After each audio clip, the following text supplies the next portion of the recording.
नमस्कार, राजस्थान प्राइम देख रहे हैं आप। मैं हूं आपके साथ प्रीति राय। बुलेटिन की शुरुआत करेंगे चित्तौड़गढ़ में राजस्थान सरकार के कुशासन के विरोध में बीजेपी प्रदेश अध्यक्ष सीपी जोशी और केंद्रीय मंत्री गजेंद्र सिंह शेखावत के नेतृत्व में बीजेपी की ओर से चित्तौड़गढ़ जिला मुख्यालय पर 27 अप्रैल को जन आक्रोश महाघेराव किया जाएगा। और इसी बारे में एक प्रेस कॉन्फ्रेंस में जानकारी देते हुए बीजेपी जिला अध्यक्ष गौतम दत्त ने बताया कि पूरे प्रदेश में सुशासन का बोलबाला है और आम जन से चुनाव के समय किए गए किसी भी वादे को पूरा नहीं करने के विरोध में बीजेपी की ओर से 27 अप्रैल को जन आक्रोश महाघेराव किया जाएगा।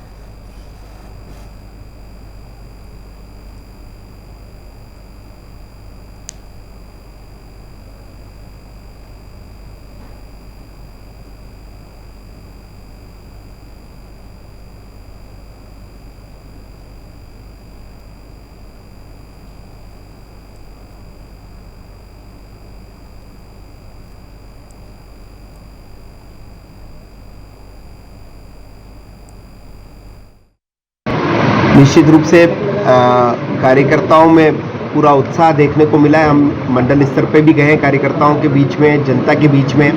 तो मुझे पूरा विश्वास है आने वाली जो 27 तारीख को आप इस पूरे चित्तौड़ शहर में आप देखेंगे तो जन जन के आवाज़ में होगा, जन जन के आप सुनेंगे कि किस प्रकार से इस 4.5 साल की कुशासन की जो सरकार है, जो लच्चर इनकी कानून व्यवस्था है, वो हमने आज नीचे महसूस किया है। जन आक्रोश हमने जब यात्रा निकाली थी तब भी ये बातें आई थी।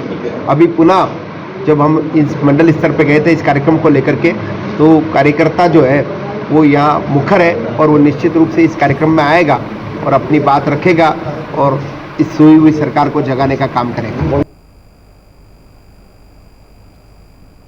तो देखिए, बीजेपी की ओर से 27 अप्रैल को जन आक्रोश महाघेराव किया जा रहा है। आपको बता दें कि राजस्थान सरकार के कुशासन को लेकर बीजेपी की तरफ से एक प्रेस कॉन्फ्रेंस भी की गई। बीजेपी ने कहा है कि राजस्थान सरकार में कुशासन का राज है। तो वहीं इन तमाम चीज़ों को देखते हुए बीजेपी 27 अप्रैल को जन आक्रोश महाघेराव करेगी।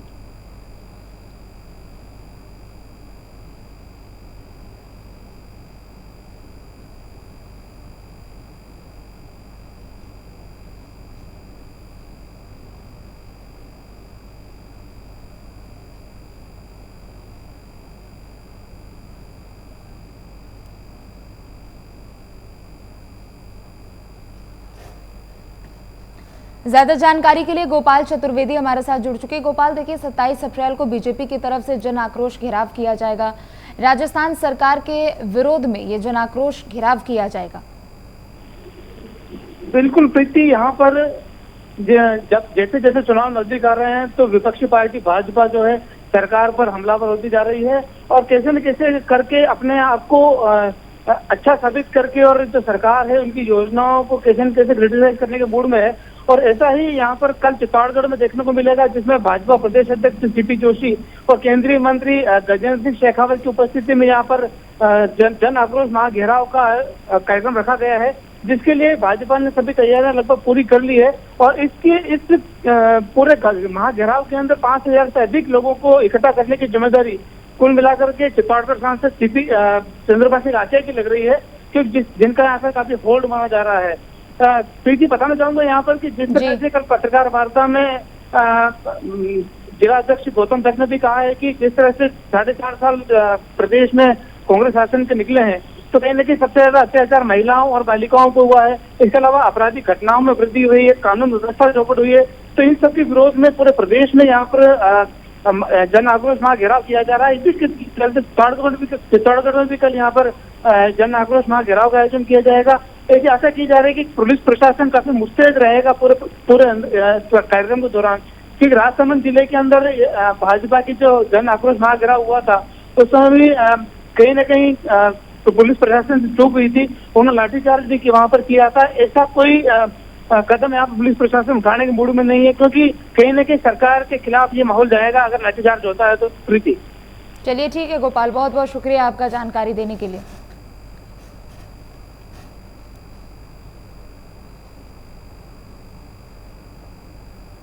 जयपुर में बीजेपी प्रदेश अध्यक्ष सीपी जोशी ने साइबर सेल की बैठक ली। बैठक में सीपी जोशी ने कहा कि सोशल मीडिया अपनी बात पहुंचाने का एक जरिया है। सीपी जोशी ने कहा कि प्रधानमंत्री नरेंद्र मोदी ने जो कहा है वो करके दिखाया है। 60 साल में जो अन्य पार्टी नहीं कर पाई वह प्रधानमंत्री नरेंद्र मोदी ने किया है। केंद्र की योजनाओं को अपने नाम कर कांग्रेस फोटो खिंचवा रही है।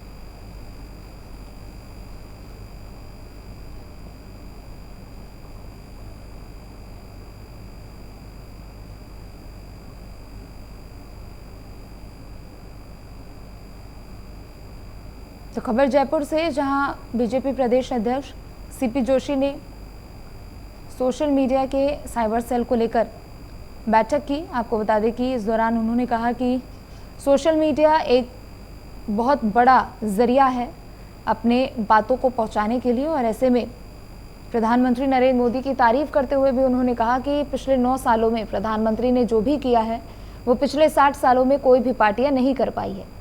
और ऐसे में उन्होंने कांग्रेस पर निशाना साधते हुए कहा है कि केंद्र की योजनाओं का क्रेडिट कांग्रेस की सरकार फोटो खिंचवा के योजनाओं के साथ ले रही है।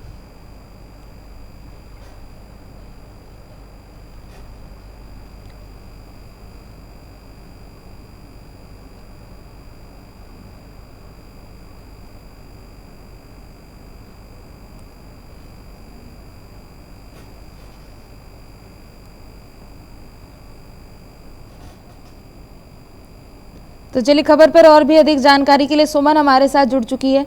सुमन, देखिए, प्रदेश अध्यक्ष सीपी जोशी ने साइबर सेल की बैठक ली और ऐसे में उन्होंने जहां एक तरफ भाजपा की उपलब्धियों का जिक्र किया तो वहीं दूसरी तरफ कांग्रेस पर भी निशाना साधा।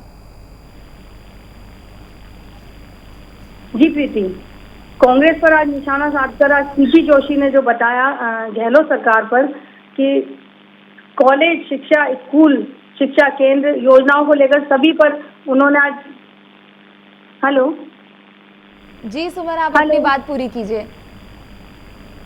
कांग्रेस सरकार पर निशाना साधा सीधा सीधा। राजस्थान कांग्रेस के व्यक्तियों के नाम पर जो आज चिरंजीवी योजना 25 लाख का जो मिला है इन्हों को जो योजना का, उसको लेकर कांग्रेस के ऊपर निशाना साधते हुए आज सीपी जोशी ने खरी खरी बातें बोलते हुए कहा है कि लाखों खर्चा किया है हैंडिंग में। कांग्रेस राहत कैंप को लेकर, इसके कैंपों को लेकर आज इनको ये कैंप और ये सरकार की योजनाएं सूझी हैं। पहले कहाँ गई थी सरकार देने के लिए? तो देखिए, बीजेपी प्रदेश अध्यक्ष सीपी जोशी ने साइबर सेल की बैठक ली है। बैठक में उन्होंने जहां एक तरफ भाजपा की उपलब्धियों को गिनवाया, योजनाओं को गिनवाया, तो वहीं दूसरी तरफ कांग्रेस की सरकार पर उन्होंने निशाना भी साधा है।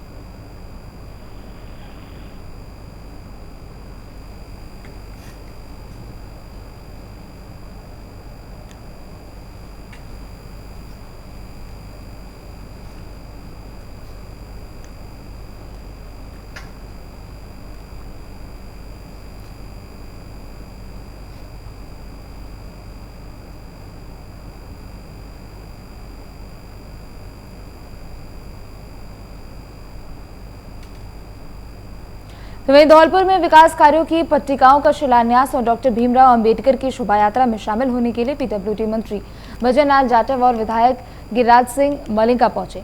दोनों मंत्रियों ने बाबा साहेब के आदर्श और सिद्धांतों पर चलने की लोगों से अपील की। सभा को संबोधित करते हुए पीडब्ल्यूडी मंत्री भजन लाल जाटव ने कहा कि बाबा साहेब ने कहा था, शिक्षित बनो और संगठित रहो। बाबा साहेब के मूल उद्देश्य को समाज के लोगों को अपनाने की जरूरत है। हम उससे पहले साथ में हैं, करीबन नहीं तो हम 98 से हम संग चल रहे हैं बराबर। जब नटवर सिंह जी विदेश मंत्री थे, जब हम और भजनलाल जी उनके पीछे पीछे घूमते, हम ये नहीं है कि कोई आज के हो, कोई नए अभी एमएलए और मंत्री बने हुए मंत्री जी, हम जब से एक दूसरे को पहचानते हुए, हम बहुत पुराने समय से हैं और मंत्री जी की कृपा रही है और मुख्यमंत्री जी की कि बाड़ी विधानसभा क्षेत्र के कार्य जो भी मांगा वो ही मिला है। आप लोग ने कोई काम के कार्य कहते कि हमारी उप तहसील बन जाता, आपकी उप तहसील बना दी, पर आपने कही कि तहसील बनवा दो तो आपने 1 साल में तहसील बनवा दी। 1 साल के अंदर दोनों काम हो गई, उप तहसील ही बन गई और तहसील ही बन गई। आपके बाईपासों के कार्य आप लोगों की डिमांड थी, मैंने मंत्री जी से जाकर नहीं निवेदन किया कि हमारे बसैनाबाद और रहेगा बाईपास, तो उन्होंने वो भी करा दिया। अपना आदमी अगर किसी जगह पे होगा तो उससे जरूर फायदा मिलेगा हमको। विकास की योजना तो इतनी है, अगर हम आपको गिनाएं तो लगभग 4 घंटे चाहिए आपको एक एक योजना बताने में। इतने कार्य हुए अपने विधानसभा क्षेत्र में, मंत्री जी की काफी मदद रही है इनमें विकास कार्य में। आज अगर नहीं मदद करते तो मैं जानता हूँ इतना काम नहीं हो पाता। कोई भी काम होता है आपकी फाइल, मैं बाड़ी में बैठा हूँ, सिर्फ ये पता होना चाहिए कि ये फाइल कहाँ की है, बाड़ी की। तो अगर खाना भी खा रहे तो भाई पर मंगा के ना साइन कर दिए और जाते जाते साइन करके काम नहीं लेट हो। इतनी जल्दी काम किए उन्होंने, इतनी फास्ट काम किए, जब भी जाकर ये अपने विकास के काम में आज ये धरातल पर आए हैं। और बहुत जल्दी आपके बसैनाबाद का बाईपास है, वो भी बहुत जल्दी होने वाला है। और आपको बाबा साहब के बारे में आप सब लोग जानते हैं। अगर आज बाबा साहब का अगर संविधान बना नहीं होता तो ना तो आज इस स्टेज पर मंत्री जी होते, ना हम होते, ना ये लोग होते। एक राजा की कुर्सी डरती, सिर्फ एक राजा की कुर्सी डरती, और जो राजा कह देता वही होता। वो किसी की सुने या नहीं सुने, किसी की बात माने या नहीं माने, वो किसी की माला पहनने के लिए कोई नहीं आता। आपको राजा के महल में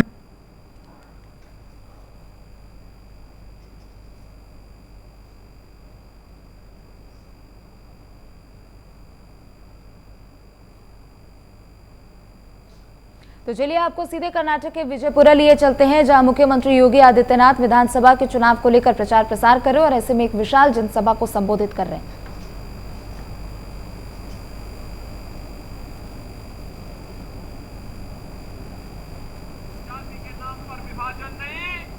हम तो प्रधानमंत्री मोदी जी के नेतृत्व में एक भारत श्रेष्ठ भारत की बात करते हैं। और भाइयों बहनों, कर्नाटक तो इसका जीता जागता उदाहरण है। कर्नाटक ने तो इसमें एक गति पकड़ी है, आज से नहीं, याद करिए। और मेरी आप सबसे अपील है, आपको मैं आमंत्रण देने के लिए आया हूं। प्रधानमंत्री मोदी जी के कर कमलों से मंदिर का उद्घाटन होने जा रहा है। रामलला अपने मंदिर में विराजमान होंगे। बजरंगबली के प्रतिनिधि के रूप में आप सबको अयोध्या पधारना है। एक भारत श्रेष्ठ भारत की इस परिकल्पना को आगे बढ़ाना है। आप सभी सहमत हैं? अयोध्या में राम मंदिर निर्माण के कार्यक्रम में सहभागी बनने अयोध्या आगमन के लिए तैयार हैं। और डबल इंजन की सरकार फिर से कर्नाटक के अंदर आएगी। आप सभी यहां पर भाजपा के अभ्यर्थी श्री कासूगौड़ा बिरादर इनके पक्ष में है ना, चुनाव जिता करके भेजेंगे भारी बहुमत से। सभी सहमत हैं तो मेरे साथ दोनों हाथ ला करके बोलेंगे, दोनों हाथ लाइए।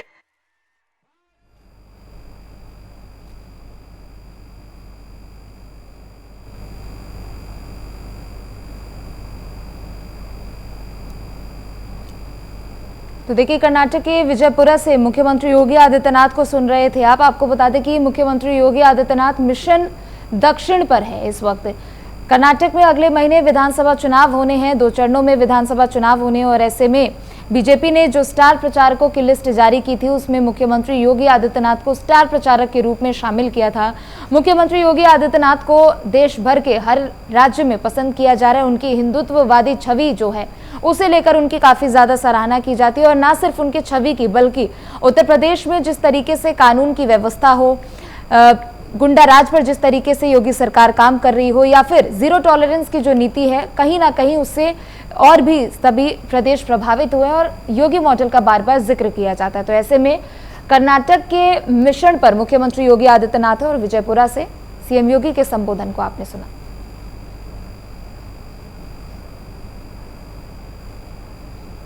तो वहीं कांग्रेस प्रभारी सुखजिंद्र रंधावा के जयपुर पहुंचने पर कांग्रेसी नेताओं ने रंधावा का जोरदार स्वागत किया। पीसीसी चीफ गोविंद सिंह डोटासरा और कैबिनेट मंत्री प्रताप सिंह खाचरियावास ने स्वागत किया। इस दौरान कई कार्यकर्ता भी मौके पर मौजूद रहे।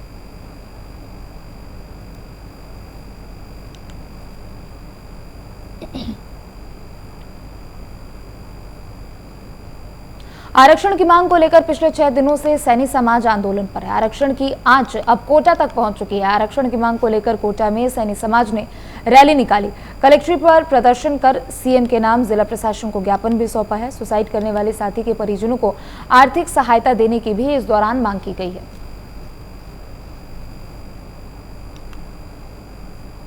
में आरक्षण को लेकर और अन्य मांगों को लेकर भरतपुर में आंदोलन जारी है। राज्य सरकार से बातें भी चल रही है। आज हम कोटा से राज्य के माननीय मुख्यमंत्री से मांग करते हैं कि सैनी समाज के लोगों की बातों को सुने और उस पर अमल करे और सैनी समाज को उनका हक और अधिकार दे। और हमारे एक जो साथी हैं उन्होंने वहाँ पर शहीद भी हुए। हम चाहते हैं कि उनके परिवार को 1 करोड़ रुपये भी दे और नौकरी भी दे। ये हमारी उनसे मांग है और हमारी जो लंबित मांग है, जो लगातार 1 साल से हम गांधीगिरी के साथ कर रहे हैं, उस मांग को शीघ्र पूरा करने के लिए हमारे वार्ता दल को बुला करके उनसे बात करके समस्या का समाधान करें। क्योंकि राज्य के जो माननीय मुख्यमंत्री हैं वो हमारे परिवार के मुखिया भी हैं और वो हमारे समाज से आते भी हैं। हम ये मानते हैं कि वो 36 कौम के मुख्यमंत्री हैं, लेकिन हमारा समाज भी बच्चों की तरह रो रहा है उनके सामने कि भाई हमें भी हमारा हक दो। तो सारे माली समाज को उसका हक मिलना चाहिए। सरकार से बातचीत वगैरह नहीं हुई? सरकार से बातचीत हमारे संघर्ष समिति के प्रतिनिधि मंडल भरतपुर से कर रहे हैं। बातचीत में कोई निर्णय अभी नहीं हुआ है।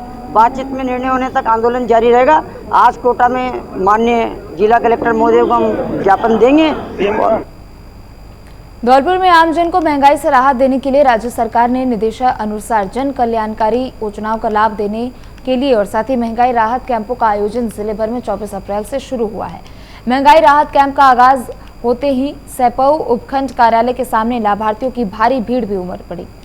कैंप के हालातों का जायजा लेने जिला कलेक्टर अनिल कुमार अग्रवाल मौके पर पहुंचे और महंगाई राहत कैंप का निरीक्षण कर उन्होंने एसडीएम को आवश्यक दिशा निर्देश भी दिए। कैंप आज सैपऊ का हमने निरीक्षण किया है। लोग काफ़ी आए हुए हैं। उसमें व्यवस्था अब हम ये और कर रहे हैं कि अभी जैसे यहाँ अभी मौके पे ही निर्देश दिए हैं। 2 लैपटॉप काम कर रहे थे, 4 हमारे उसको वेंडर को सप्लाई करने थे। वेंडर यही मौके पर अभी बताया है मैंने, तो चारों से चालू हो जाएगा। 2 आदमी हमारे फोटो वेंडर दे रहा है। इसके अलावा एक कंप्यूटर इंस्ट्रक्टर भी हमारे कंप्यूटर ट्रेंड है और एक CHO कंप्यूटर ट्रेंड, उनको भी लैपटॉप देके भी उनका थोड़ा एक्सपीडिएट कराते हैं। एक साइट का स्लो का प्रॉब्लम आया है जैसे से नेटवर्क से, तो हमने रिपोर्ट किया है, वो भी जल्दी अभी ठीक हो जाएगी। तो इनका काम जल्दी से जल्दी कराएंगे। वैसे मैं सबसे अनुरोध करूँगा 30 जून तक कैंप चलेंगे और उसके बाद भी चल सकते हैं। और पूरे जिले में 40 ऐसे स्थायी कैंप लगाए हैं, तो कोई भी व्यक्ति कहीं भी जाकर अपना रजिस्ट्रेशन करा सकता है। लोग परेशान नहीं हो अनावश्यक, आराम से तसल्ली से धीरे से शांति से अपना नंबर आने पर रजिस्ट्रेशन करवाएं। सर अभी तक कैंप के दौरान कितने रजिस्ट्रेशन किए गए हैं? अभी तक हमारे कल की रिपोर्ट के अनुसार 20,000 रजिस्ट्रेशन हो चुके हैं हमारे। सर कितना का डिस्काउंट हुआ है? हमारे स्टेट एवरेज में हम लगभग 1.5% को क्रॉस कर चुके हैं। जो स्टेट का एवरेज है उसमें ठीक चल रहा है हमारी गाड़ी। और जैसे ही हमारे सारे कैंप क्रियाशील हो जाएंगे, प्रोग्रेस बहुत अच्छी हो जाएगी।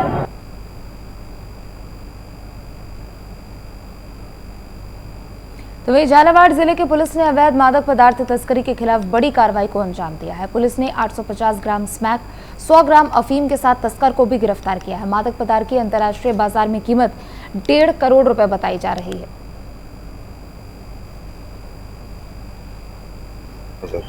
आज धौलपुर जिले में सुबह से ही वांछित अपराधियों की धरपकड़ की कार्रवाई चल रही है। लगभग सभी थानों में ये कार्रवाई चल रही है। काफ़ी संख्या में वांछित अपराधियों को पकड़ा गया है और अभियान अभी तक जारी है। तो कितने मुलजिम पकड़े हैं? काफ़ी संख्या में पकड़े गए हैं। अभी डाटा कैलकुलेट करना पड़ेगा।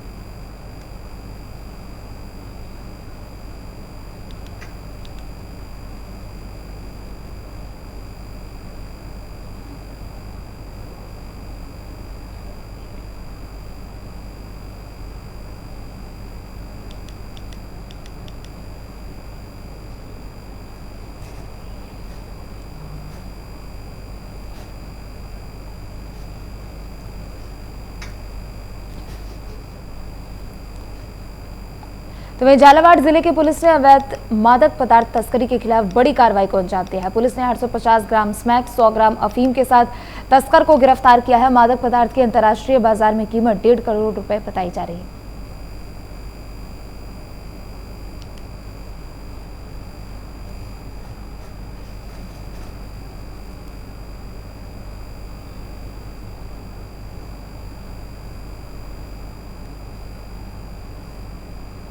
वहीं झालावाड़ में 20 अप्रैल को धानोदा गांव के शराब ठेके के समीप कुएं में मिली लापता युवक की लाश मामले में पुलिस ने हत्याकांड के फरार आरोपी को गिरफ्तार किया है। सारोला एसएचओ कोमल प्रसाद वर्मा ने बताया कि मृतक के पिता जितेंद्र सिंह के पुत्र रंजीत सिंह उर्फ गोलू 18 अप्रैल को घर से खेत पर जाने को कहकर निकला था और जो देर तक वापस नहीं लौटा। तो वहीं जब परिजनों ने सुबह उसकी तलाश की तो वो कहीं भी नहीं मिला और उसके बाद उसकी लाश पुलिस के हाथों लगी।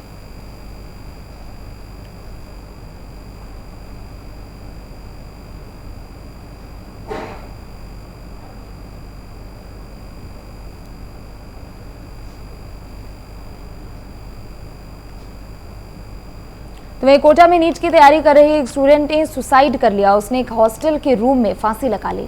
मृतका राशि जैन मध्य प्रदेश के सागर की रहने वाली थी, जो कि 1 साल से कोटा में रहकर नीट की कोचिंग कर रही थी। फिलहाल सुसाइड के कारण सामने नहीं आ पाए हैं। बताया जा रहा है कि स्टूडेंट अक्सर बीमार रहा करती थी और मानसिक तनाव में भी थी। तो वहीं शव को पोस्टमार्टम के लिए MBS अस्पताल में भिजवा दिया गया है।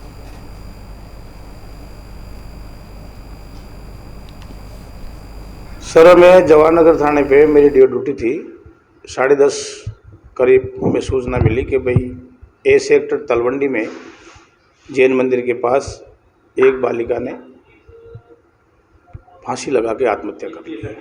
उस पर हमारे अधिकारी आए, हम भी आए मौके पे आए तो हमने वहाँ का स्टाफ भी था, छात्रावास हॉस्टल का भी, वहाँ के लोग भी थे, जैन समाज के लोग भी थे। बच्ची ने अपनी चुन्नी से फंके से फांसी लगा रखी थी। दरवाजा लगा हुआ था। तो उसको हमने फोटोग्राफी करवाई।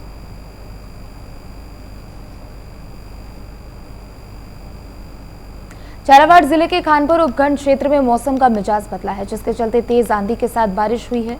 तो वहीं जोलपा बिलासरा गांव में तेज बारिश के साथ ओलावृष्टि भी देखने को मिली। मौसम का मिजाज बदलने से बारिश और ओलावृष्टि के साथ तापमान में भी गिरावट दर्ज की गई है और भीषण गर्मी और उमस से लोगों को इसके साथ राहत भी मिली है।